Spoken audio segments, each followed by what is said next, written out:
महाभारत खत्म होने के 15 साल बाद एक रात को पुनर्जीवित हुए थे। युद्ध में मारे गए वीर भीष्म, द्रोणाचार्य, दुर्योधन, अभिमन्यु, द्रौपदी के पुत्र कर्ण, शिखंडी आदि एक रात के लिए पुनर्जीवित हुए थे। यह घटना महाभारत युद्ध खत्म होने के 15 साल बाद घटित हुई थी। साथ ही हम आपको बताएंगे कि धृतराष्ट्र, गांधारी, कुंती और विदुर की मौत कैसे हुई। आइए इन सब के बारे में विस्तार पूर्वक जानते हैं। राजा बनने के पश्चात हस्तिनापुर में युधिष्ठिर धर्म व न्याय पूर्वक शासन करने लगे। युधिष्ठिर प्रतिदिन धृतराष्ट्र व गांधारी का आशीर्वाद लेने के बाद ही अन्य काम करते थे। इस प्रकार अर्जुन, नकुल, सहदेव, द्रौपदी आदि भी सदैव धृतराष्ट्र व गांधारी की सेवा में लगे रहते थे। लेकिन भीम के मन में धृतराष्ट्र के प्रति हमेशा द्वेष भाव ही रहता। भीम धृतराष्ट्र के सामने कभी ऐसी बातें भी कह देते जो कहने योग्य नहीं होती थी। इस प्रकार धृतराष्ट्र, गांधारी को पांडवों के साथ रहते रहते 15 साल गुजर गए। एक दिन भीम ने धृतराष्ट्र व गांधारी के सामने कुछ ऐसी बातें कह दी जिसे सुनकर उनके मन में बहुत शोक हुआ। तब धृतराष्ट्र ने सोचा कि पांडवों के आश्रय में रहते अब बहुत समय हो चुका है, इसलिए अब वानप्रस्थ आश्रम, वन में रहना ही उचित है। गांधारी ने भी धृतराष्ट्र के साथ वन जाने में सहमति दे दी। धृतराष्ट्र व गांधारी के साथ विदुर व संजय ने वन जाने का निर्णय लिया। वन जाने का विचार कर धृतराष्ट्र ने युधिष्ठिर को बुलाया और उनके सामने पूरी बात कह दी। पहले तो युधिष्ठिर को बहुत दुख हुआ, लेकिन बाद में महर्षि वेदव्यास के कहने पर युधिष्ठिर मान गए। जब युधिष्ठिर को पता चला कि धृतराष्ट्र व गांधारी के साथ विदुर व संजय भी वन जा रहे हैं, तो उनके शोक की सीमा नहीं रही। धृतराष्ट्र ने बताया कि वे कार्तिक मास की पूर्णिमा को वन के लिए यात्रा करेंगे। वन जाने से पहले धृतराष्ट्र ने अपने पुत्रों व अन्य परिजनों के श्राद्ध के लिए युधिष्ठिर से धन मांगा। भीम ने द्वेषतावश धृतराष्ट्र को धन देने के इनकार कर दिया। तब युधिष्ठिर ने उन्हें फटकार लगाई और धृतराष्ट्र को बहुत सा धन देकर श्राद्ध कर्म संपूर्ण करवाया। तय समय पर धृतराष्ट्र, गांधारी, विदुर व संजय ने वन यात्रा प्रारंभ की। इन सभी को वन जाते देख पांडवों की माता कुंती ने भी वन में निवास करने का निश्चय किया। पांडवों ने उन्हें समझाने का बहुत प्रयास किया, लेकिन कुंती भी धृतराष्ट्र और गांधारी के साथ वन चली गई। धृतराष्ट्र आदि ने पहली रात गंगा नदी के तट पर व्यतीत की। कुछ दिन वहां रुकने के बाद धृतराष्ट्र, गांधारी, कुंती, विदुर व संजय कुरुक्षेत्र आ गए। यहाँ महर्षि वेदव्यास से वनवास की दीक्षा लेकर ये सभी महर्षि शतयुग के आश्रम में निवास करने लगे। वन में रहते हुए धृतराष्ट्र घोर तप करने लगे। तब से उनके शरीर का मांस सूख गया। सिर पर महर्षियों की तरह जटा धारण कर वे और भी कठोर तप करने लगे। तब से उनके मन का मोह दूर हो गया। गांधारी और कुंती भी तप में लीन हो गई। विदुर और संजय इनकी सेवा में लगे रहते और तपस्या किया करते थे। इस प्रकार वन में रहते हुए धृतराष्ट्र आदि को लगभग 1 वर्ष बीत गया। इधर हस्तिनापुर में एक दिन राजा युधिष्ठिर के मन में वन में रह रहे अपने परिजनों को देखने की इच्छा हुई। तब युधिष्ठिर ने अपने सेना प्रमुखों को बुलाया और कहा कि वन जाने की तैयारी करो। मैं अपने भाइयों व परिजनों के साथ वन में रह रहे महाराज धृतराष्ट्र, माता गांधारी व कुंती आदि के दर्शन करूंगा। इस प्रकार पांडवों ने अपने पूरे परिवार के साथ वन जाने की यात्रा प्रारंभ की। पांडवों के साथ वे नगरवासी भी थे जो धृतराष्ट्र आदि के दर्शन करना चाहते थे। पांडव अपने सेना के साथ चलते चलते उस स्थान पर आ गए जहां धृतराष्ट्र, गांधारी और कुंती रहते थे। जब युधिष्ठिर ने उन्हें देखा तो वे बहुत प्रसन्न हुए और मुनियों के वेश में अपने परिजनों को देखकर उन्हें शोक भी हुआ। धृतराष्ट्र, गांधारी और कुंती भी अपने पुत्रों व परिजनों को देखकर बहुत प्रसन्न हुए।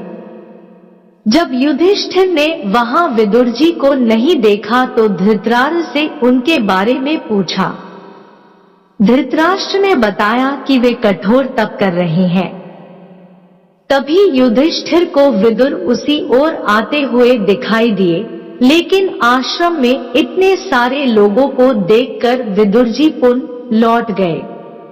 युधिष्ठिर उनसे मिलने के लिए पीछे पीछे दौड़े। तब वन में एक पेड़ के नीचे उन्हें विदुर जी खड़े हुए दिखाई दिए। उसी समय विदुर जी के शरीर से प्राण निकले और युधिष्ठिर में समा गए। जब युधिष्ठिर ने देखा कि विदुर जी के शरीर में प्राण नहीं है, तो उन्होंने उनका दाह संस्कार करने का निर्णय लिया। तभी आकाशवाणी हुई कि विदुर जी संन्यास धर्म का पालन करते थे, इसलिए उनका दाह संस्कार करना उचित नहीं है। यह बात युधिष्ठिर ने आकर महाराज धृतराष्ट्र को बताई। युधिष्ठिर के मुख से यह बात सुनकर सभी को आश्चर्य हुआ। युधिष्ठिर आदि ने वह रात वन में ही बिताई। अगले दिन धृतराष्ट्र के आश्रम में महर्षि वेदव्यास आए। जब उन्हें पता चला कि विदुर जी ने शरीर त्याग दिया, तब उन्होंने बताया कि विदुर धर्मराज, यमराज के अवतार थे और युधिष्ठिर भी धर्मराज का ही अंश है। इसलिए विदुर जी के प्राण युधिष्ठिर के शरीर में समा गए। महर्षि वेदव्यास ने धृतराष्ट्र, गांधारी और कुंती से कहा कि आज मैं तुम्हें अपनी तपस्या का प्रभाव दिखाऊंगा। तुम्हारी जो इच्छा हो वह मांग लो। तब धृतराष्ट्र व गांधारी ने युद्ध में मृत अपने पुत्रों तथा कुंती ने कर्ण को देखने की इच्छा प्रकट की। द्रौपदी आदि ने कहा कि वह भी अपने परिजनों को देखना चाहते हैं। महर्षि वेदव्यास ने कहा कि ऐसा ही होगा। युद्ध में मारे गए जितने भी वीर हैं, उन्हें आज रात तुम सभी देख पाओगे। ऐसा कहकर महर्षि वेदव्यास ने सभी को गंगा तट पर चलने के लिए कहा।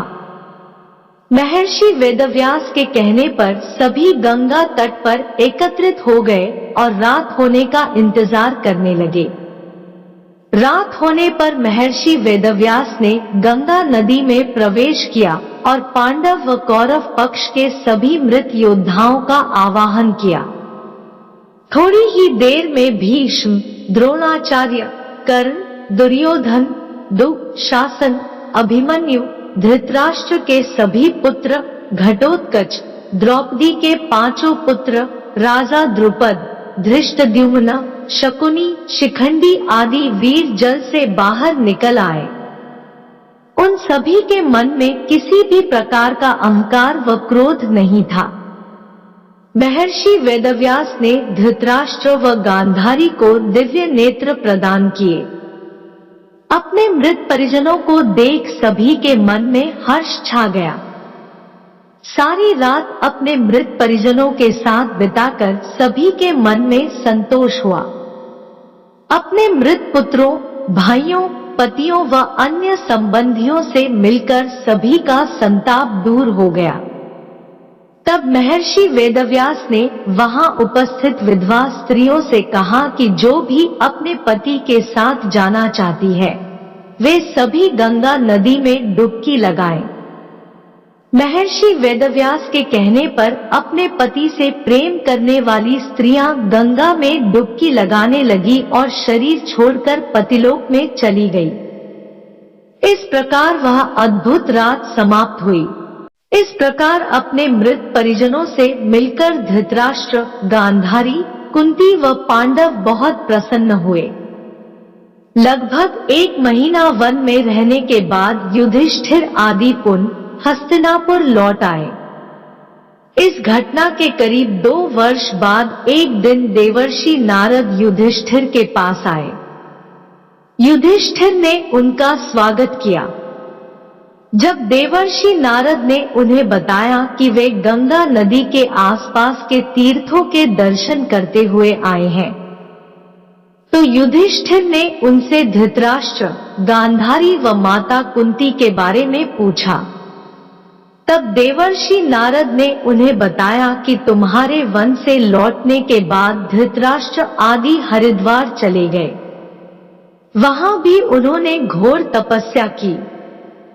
एक दिन जब वे गंगा स्नान कर आश्रम आ रहे थे, तभी वन में भयंकर आग लग गई।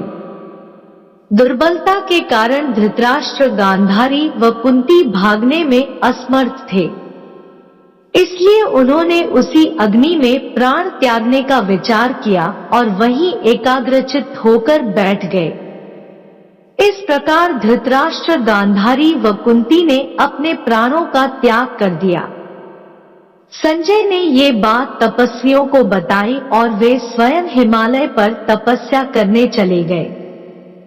धृतराष्ट्र, गांधारी व कुंती की मृत्यु का समाचार जब महल में फैला तो हाहाकार मच गया।